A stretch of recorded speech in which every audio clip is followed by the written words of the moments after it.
Dear students, in this lecture we will study the basic properties of electric charges.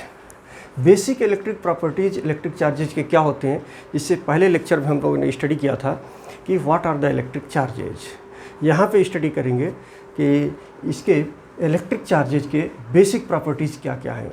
तो पहली property है additive nature of the charges.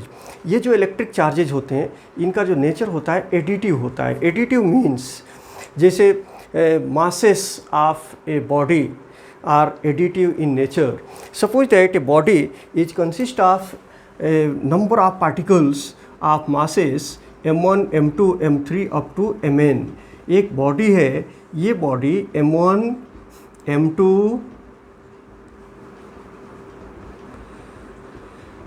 m3, m4 मान लीजिए 4 particles आपने ले लिया. इस बॉडी के अंदर 4 पार्टिकल्स हैं और इन पार्टिकल्स के मासेस हैं m1, m2, m3 और m4. तो इस बॉडी का टोटल जो मास होगा वह एडिटिव होगा इन पार्टिकल्स के मासेस का. मतलब m1 plus m2 plus m3 plus m4 होगा. जैसे आपने पढ़ा है कि मान लीजिए कोई बॉडी है और वह बॉडी बहुत सारे पार्टिकल्स से मिलकर बना हुआ है m1, m2, m3 up to mn. तो जो total mass of the body होगा वह इन सभी पार्टिकल्स के मासेस के सम के बराबर होगा.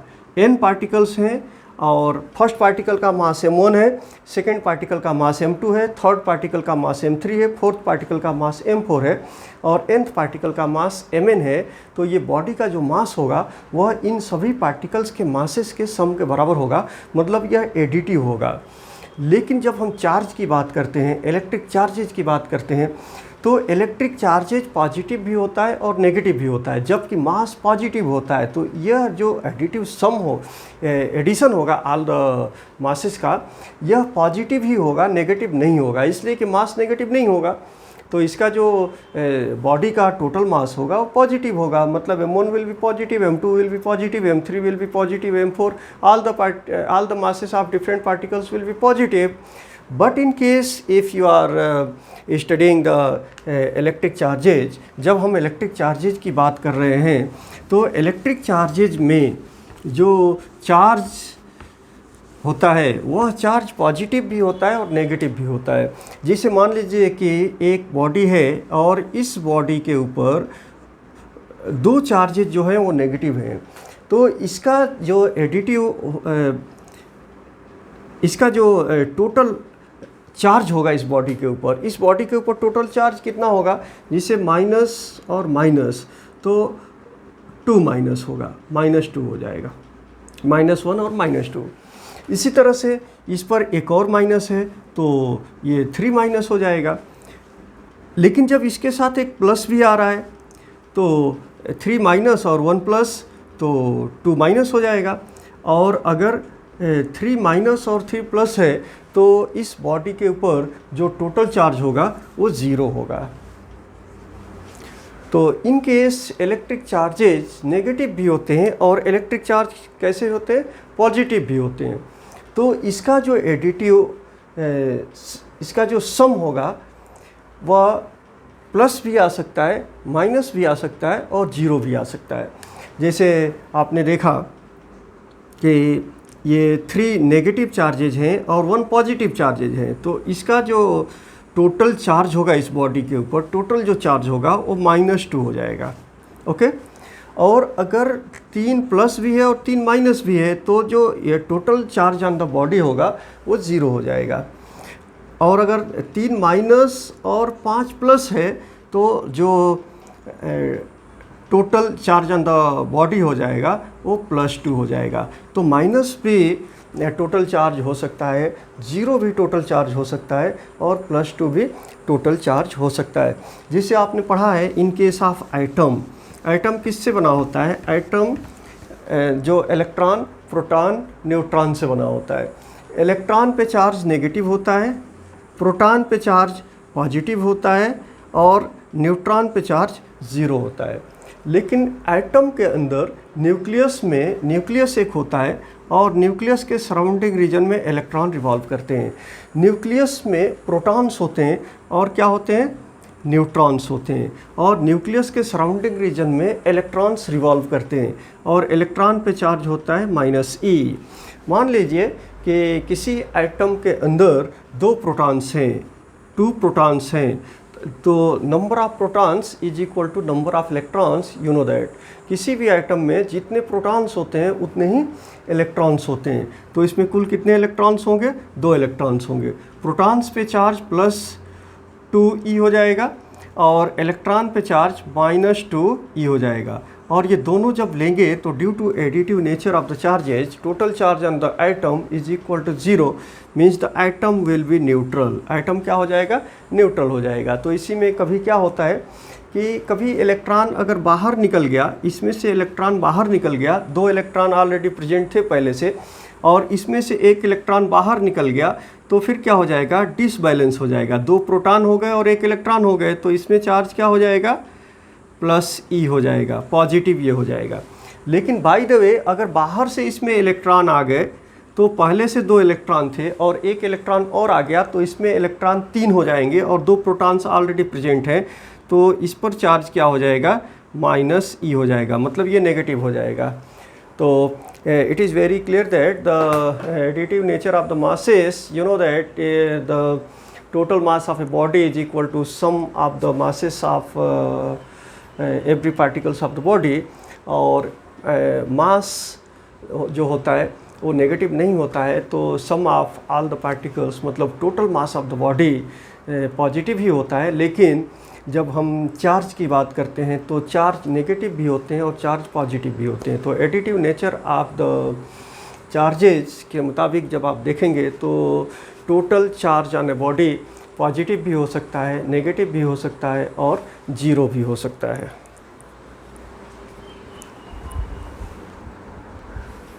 Now let us compare the additive property of charge with that of the mass.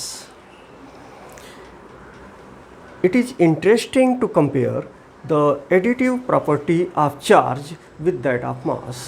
जैसे मान लीजिए कि कोई बॉडी बहुत सारे मासेस से मिलकर बना है, तो बॉडी का जो टोटल मास होता है उन सभी मासेस के सम के बराबर होता है। वह हर हाल में क्या होगा, मास हर हाल में क्या होगा, पॉजिटिव होगा।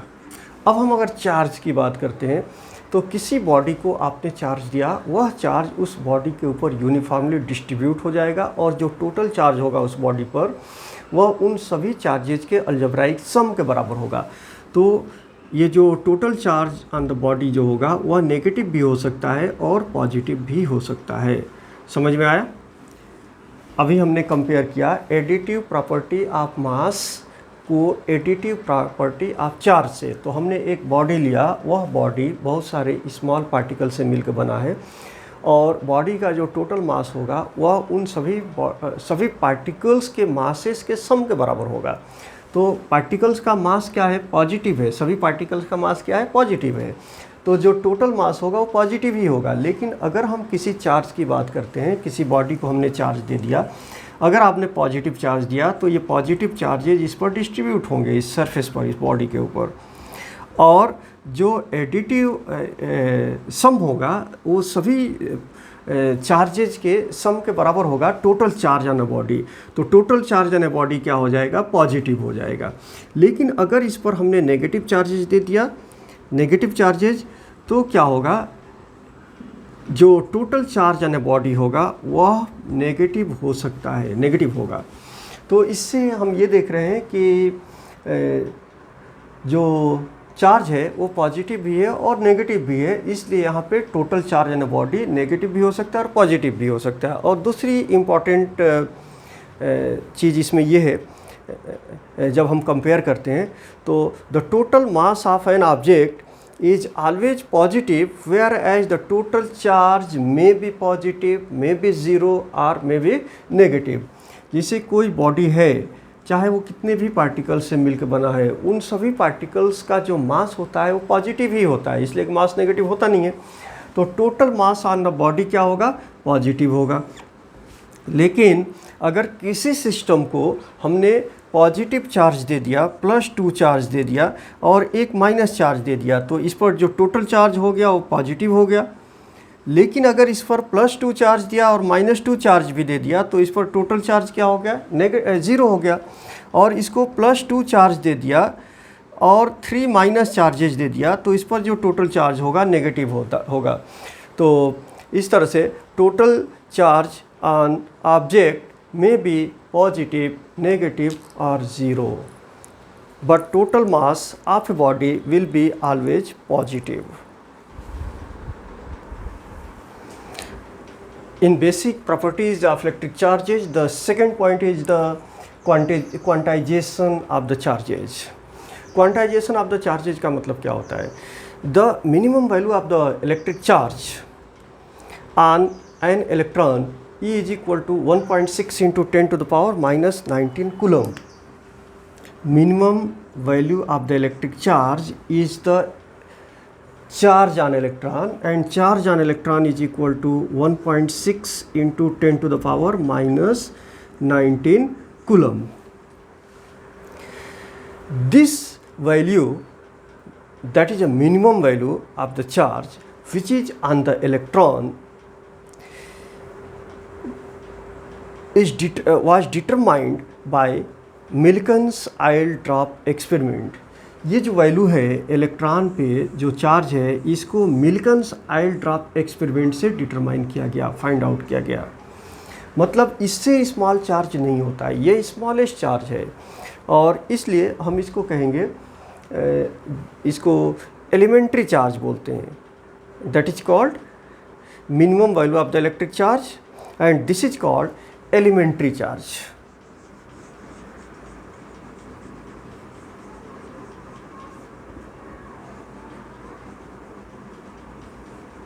ओके, कोई भी चार्ज होता है उस चार्ज का जो मिनिमम वैल्यू होता है वह इलेक्ट्रॉन के चार्ज के बराबर होता है। मतलब इलेक्ट्रॉन के चार्ज से स्मॉल चार्ज एग्जिस्ट नहीं करता है।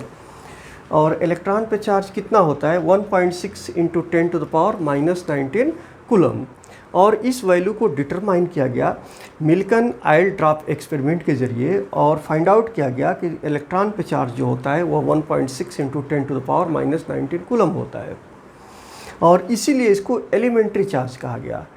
और इलेक्ट्रॉन पे जितना चार्ज होता है उतना ही चार्ज प्रोटॉन पे होता है।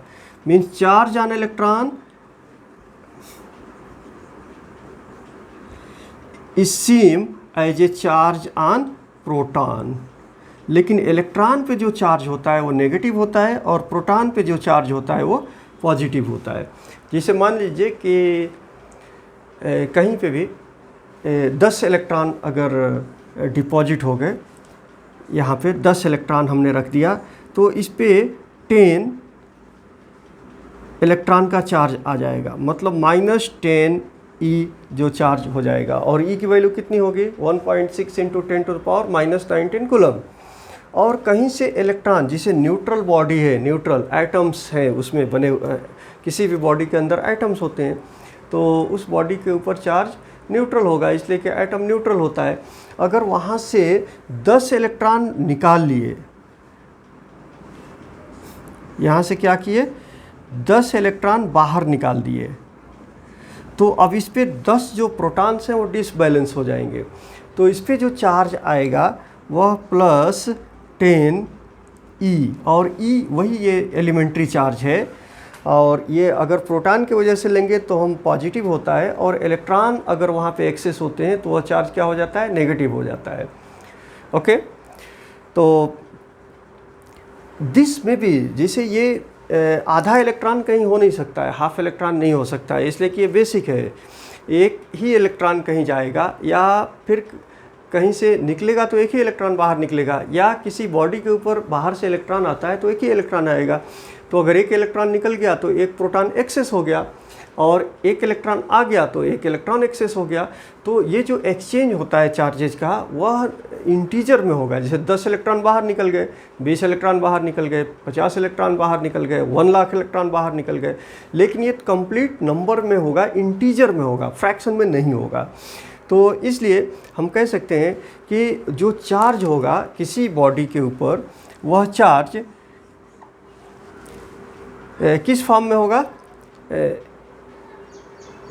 एलिमेंट्री चार्ज का इंटीग्रल मल्टीपल होगा, एलिमेंट्री चार्ज का इंटीग्रल मल्टीपल होगा। और एलिमेंट्री चार्ज क्या है? E। और n अगर इलेक्ट्रॉन आ गए तो उस पर चार्ज हो जाएगा -Ne, और n इलेक्ट्रॉन अगर बाहर निकल गए तो उस पर चार्ज हो जाएगा +Ne। मतलब हम कभी भी चार्ज को जब एक्सप्रेस करेंगे तो वह इंटीग्रल मल्टीपल के फॉर्म में करेंगे, integral multiple of the elementary charge, and elementary charge is the charge on electron. So therefore further on an object can be increased or decreased in multiples of E। किसी भी object पर charge या तो increase होता है तो multiple of ई में increase होगा, या चार्ज डिक्रीज होता है, नेगेटिव अगर होता है तो मल्टीपल ऑफ ई के फॉर्म में होगा। It is because during the charging process an integral number of electron can be transferred from one body to another body, thus this is known as quantization of charge, this is known as quantization of charge or discrete nature of the electric charge। Okay, किसी भी body पे charge अगर आते हैं तो वह elementary charge का integral multiple होगा, और चार्ज इलेक्ट्रॉन अगर बाहर जाता है तो भी वह एलिमेंट्री चार्ज का इंटीग्रल मल्टीपल होगा। इसी को क्वांटाइजेशन ऑफ चार्ज कहते हैं, और this is known as discrete nature of the electric charges. Discrete nature of the electric charges can is experimentally not observable. Usually इसको हम एग्जैक्टली ऑब्जर्व इसलिए नहीं कर पाते हैं कि जैसे एक एग्जाम्पल दे रहे हैं, एक ग्लास रॉड है, ग्लास रॉड, और उस ग्लास रॉड को रब कर रहे हैं, किसके ऊपर? सिल्क के ऊपर। ग्लास रॉड को रब कर रहे हैं सिल्क के ऊपर, तो क्या होगा? एक्सचेंज ऑफ इलेक्ट्रिक चार्जेज होगा। Okay, how it will be exchange of electric charges? Glass rod से इलेक्ट्रॉन, ग्लास रॉड और सिल्क के बीच इलेक्ट्रॉन का एक्सचेंज होगा, तो जहाँ पे इलेक्ट्रॉन जाएगा वहाँ पे चार्ज नेगेटिव हो जाएगा, और जहाँ से इलेक्ट्रॉन आ जाएगा वहाँ पे चार्ज क्या हो जाएगा? पॉजिटिव हो जाएगा। जैसे हमने कहा कि ये जो क्वांटाइजेशन ऑफ चार्जेज हैं, जैसे किसी भी बॉडी के ऊपर चार्ज अगर हम करते हैं, चार्ज देते हैं, तो वह integral multiple of elementary charge होता है। तो यह यूजुअली ऑब्जर्वेबल इसलिए नहीं है कि उसके लिए हम एग्जांपल एक देते हैं कि एक ग्लास रॉड है, ग्लास रॉड को सिल्क के ऊपर रब किया, जब आप रब करेंगे तो फिर इलेक्ट्रॉन्स का एक्सचेंज होगा, इलेक्ट्रॉन का एक्सचेंज होगा ग्लास रॉड और सिल्क के बीच। तो मान लीजिए कि total 10 to the power -6 coulomb जो चार्ज है वह अपीयर होता है इसके ऊपर, ग्लास रॉड के ऊपर और सिल्क रॉड के ऊपर। तो जहाँ से इलेक्ट्रॉन निकलेगा वहाँ पे पॉजिटिव हो जाएगा, और जहाँ पे इलेक्ट्रॉन जाएगा वहाँ पे नेगेटिव हो जाएगा, लेकिन मैग्नीट्यूड ऑफ द चार्ज कितना होगा? इतना ही होगा। एक जगह पॉजिटिव होगा इतना और दूसरी जगह नेगेटिव होगा। पॉजिटिव कहाँ पे होगा? जहाँ से इलेक्ट्रॉन निकल जाएगा वहाँ पे पॉजिटिव होगा, और जहाँ पे इलेक्ट्रॉन चला जाएगा वहाँ पे नेगेटिव हो जाएगा। लेकिन कुल कितने एलिमेंट्री चार्जेस का एक्सचेंज हुआ यहाँ पे, वह अगर हम कैलकुलेट करना चाहते हैं तो you know that the elementary charge E is equal to 1.6 into 10 to the power -19 coulomb. ये एक एलिमेंट्री चार्ज की वैल्यू है। तो यहाँ पे कुल कितने चार्ज आए होंगे? n number of electric charge आए होंगे। तो टोटल चार्ज जो ये हमें दिख रहा है, this is equal to n number of elementary charge के बराबर होगा। तो वह कितने नंबर ऑफ चार्ज निकले होंगे या वहाँ आए होंगे? n is equal to Q upon E। Q क्या है? टोटल चार्ज उस ऑब्जेक्ट के ऊपर जहाँ पे हम कैलकुलेट करना चाहते हैं, और upon E, E means elementary charge. तो therefore this is equal to 10 to the power -6, 10 to the power -6 upon elementary charge कितना हो जाएगा 1.6 इंटू 10 टू द पावर -19। अगर इसको हम सिंप्लीफाई करते हैं तो this will be 6.25 into 10 to the power 12। Okay, 10 to the power 12।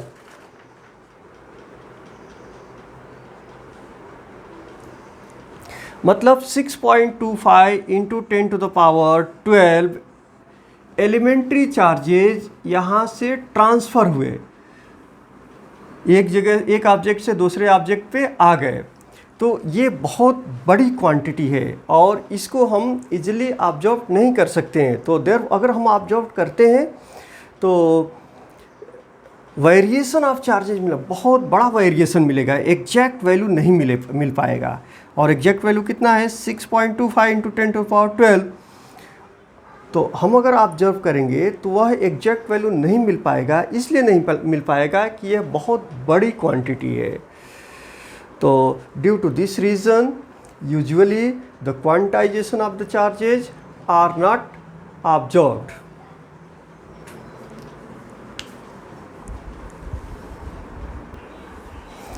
This is one example. How much positive and negative charge is present in 1 gram of water? How many electrons are present in it? Given molecular mass of water is 18.0 gram. मतलब water का molecular mass जो है वह 18.0 ग्राम है। तो molecular mass is 18.0 gram.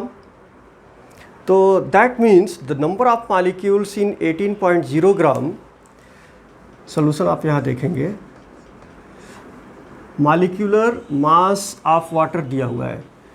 तो question एक बार और देखेंगे, how much positive and negative charge is present in 1 gram of water. मतलब 1 ग्राम ऑफ वाटर में कितने पॉजिटिव चार्ज होंगे या फिर कितने नेगेटिव चार्ज होंगे, ये हमको कैलकुलेट करना है।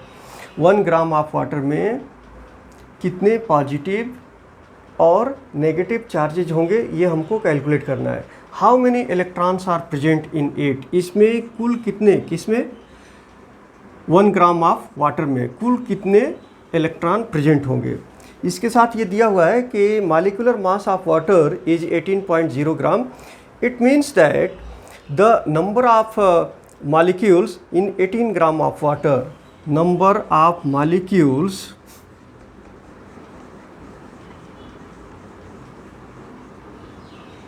in 18 gram of water is equal to 6.02 into 10 to the power 23. Okay, number of molecules in 18 gram of water is equal to 6.02 into 10 to the power 23. तो number of molecules in 1 gram of water, तो therefore number of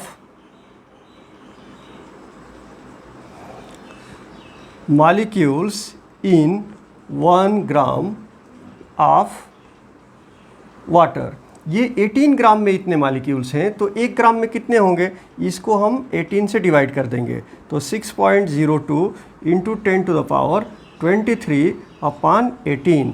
तो number of molecules in 1 gram of water कितना हो गया 6.02 into 10 to the power 23। Okay, तो 1 molecule of water, molecule का अगर 1 molecule of water की अगर हम बात करते हैं,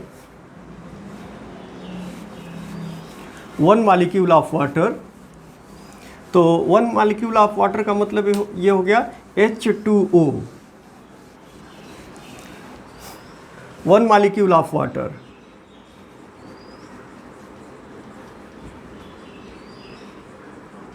वाटर का 1 मॉलिक्यूल क्या होता है H2O। इसमें कितने हाइड्रोजन एटम्स हैं? 2। और ऑक्सीजन और एटम्स कितने हैं? वो 1। तो हाइड्रोजन एटम्स में कितने इलेक्ट्रॉन्स होंगे? 1। तो 2 एटम्स हैं तो कुल कितने इलेक्ट्रॉन्स हो गए? 2। और ऑक्सीजन एटम्स में ऑक्सीजन एटम में कितने इलेक्ट्रॉन्स हो गए? 8। तो देयरफॉर 2 इलेक्ट्रॉन हाइड्रोजन एटम्स के हो गए और 8 इलेक्ट्रॉन्स ऑक्सीजन एटम्स के हो गए, तो कुल कितने इलेक्ट्रॉन्स हुए? 10। तो therefore the one molecule of water having 10 number of electrons. Okay, एक वाटर के मॉलिक्यूल में कुल 10 इलेक्ट्रॉन होंगे। ऐसा इसलिए कि वाटर का फार्मूला होता है H2O।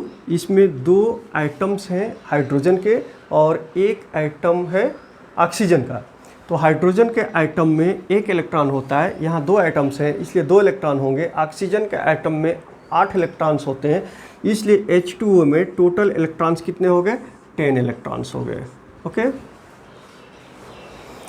अब हम ये फाइंड करेंगे टोटल नंबर ऑफ इलेक्ट्रॉन्स और protons in 1 gram of water, जो हमें फाइंड करना है। तो नंबर ऑफ इलेक्ट्रॉन्स और protons in 1 gram of water.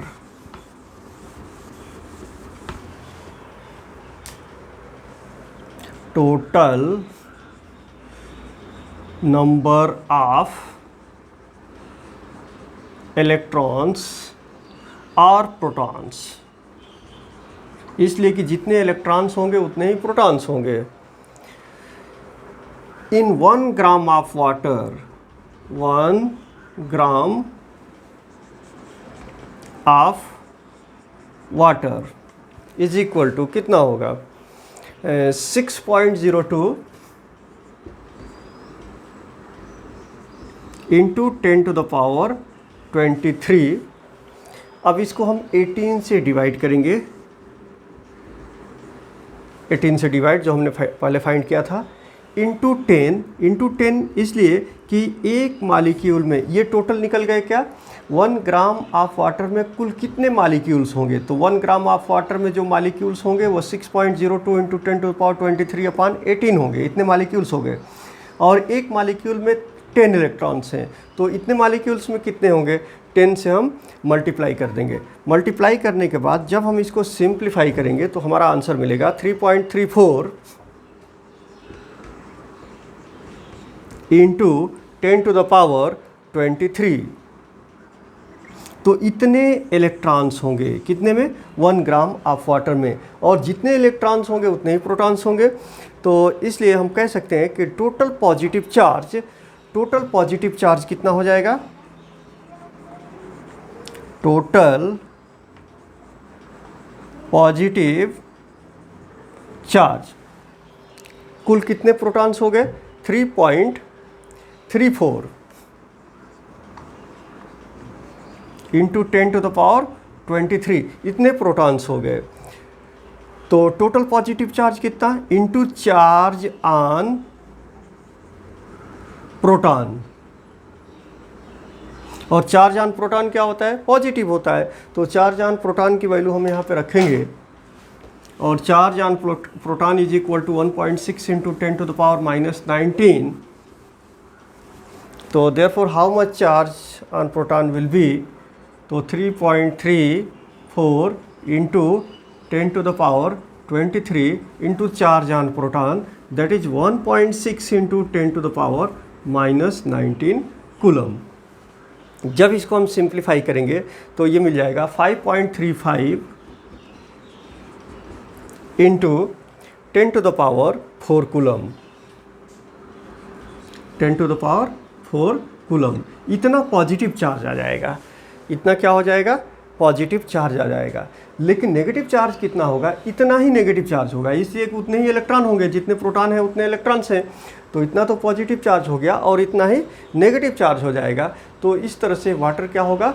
Neutral होगा, because the total number of charge, the positive charge is balanced by the equal amount of negative charge, so the water molecule is electrically neutral. Okay, तो total positive charge due to proton जो हमने calculate किया इतना होगा, और total negative charge due to electron जो होगा वह 5.35 इंटू 10⁴ कूलम होगा, लेकिन वो नेगेटिव होगा, और ये दोनों मिलके क्या करेंगे, न्यूट्रल कर देंगे। इसलिए जो वाटर मॉलिक्यूल होगा वह इलेक्ट्रिकली न्यूट्रल होगा। अब इसके बाद से जो अदर प्रॉपर्टीज़ हैं, that is basic properties of electric charges. तो basic properties of electric charges में दो प्रॉपर्टी हमने पढ़ लिया, एक तो additive nature, that is additive property, और सेकंड जो हमने पढ़ा quantization of the electric charges. अब इसके बाद के जो प्रॉपर्टीज़ होंगे वो अगले लेक्चर में स्टडी करेंगे। Thank you.